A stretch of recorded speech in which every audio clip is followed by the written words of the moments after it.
Hello Piccolo players, this is a practice guide video for the Piccolo solo in the band piece Tam O'Shanter by Malcolm Arnold. It's a really weird little solo that kind of comes out of the texture that has seemingly nothing to do with the rest of the band, and it's pretty tricky. So I'm just going to play it once.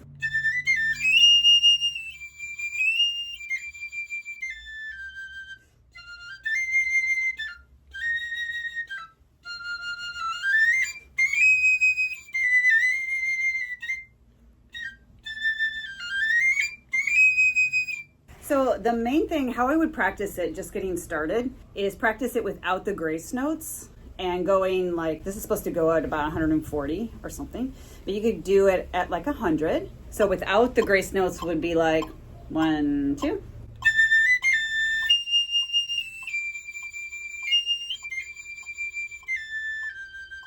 Etc. And just go down like that without all the grace notes. The hardest thing that I found in this solo is that first run of grace notes up to the high F. It's really awkward in the fingers. It's just chromatic scale. But I have found I had to really get to the F. My ring finger has to really hit to the F key, or it's just going to be a big mess. It's really easy for those grace notes to kind of go out of the airstream and be all bumpy sounding. A couple ways to practice it that I did was just making a break before the grace notes. So going like that.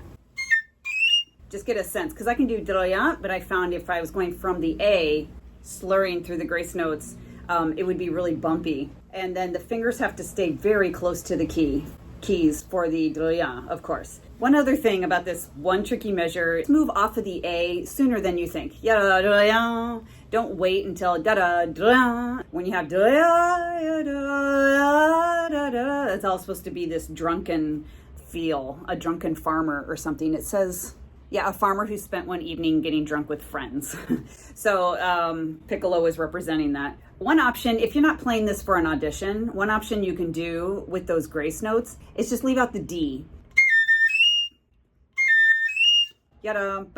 Like that. So you just leave out that first D grace note. That makes it so much easier. Another spot with the crescendo and decrescendos down in measure 9, 10 or so, where you have da flat,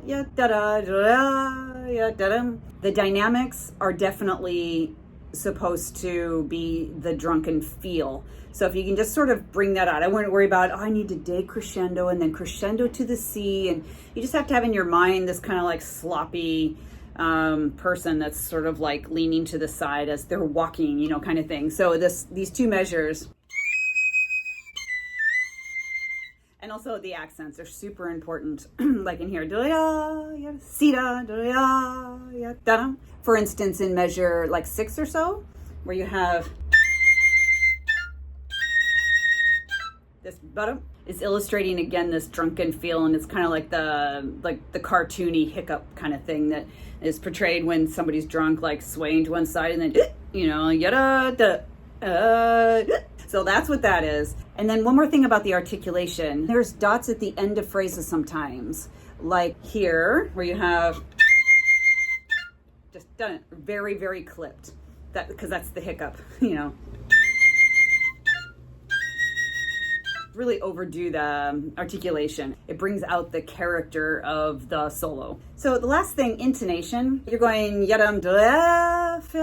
it's supposed to sound kind of sloppy, so it doesn't have to be super refined, your sound. It can have some bite. However, just be careful that when you go up to the high F in the second full measure, that you're not going way outside of the intonation center. So just turn your tuner on and land on that high F with your full dynamic that you intend to do. And if it doesn't even register on your tuner, then you're way out. So that's too much.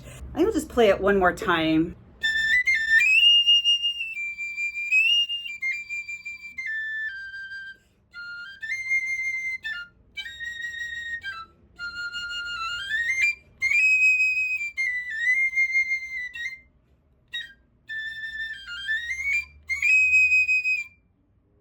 All right, so enjoy this quirky little solo. Hopefully some of those tips were helpful. Please hit subscribe, and then you'll be in the loop for future videos just like this, putting up practice guides for both band and orchestra pieces fairly regularly, so please check that out. If you have any questions at all with this piece or any of the other ones that I have already on practice guides, feel free to please leave comments and questions, clarifications, whatever, concerns in the comments section, and I will definitely get back to you.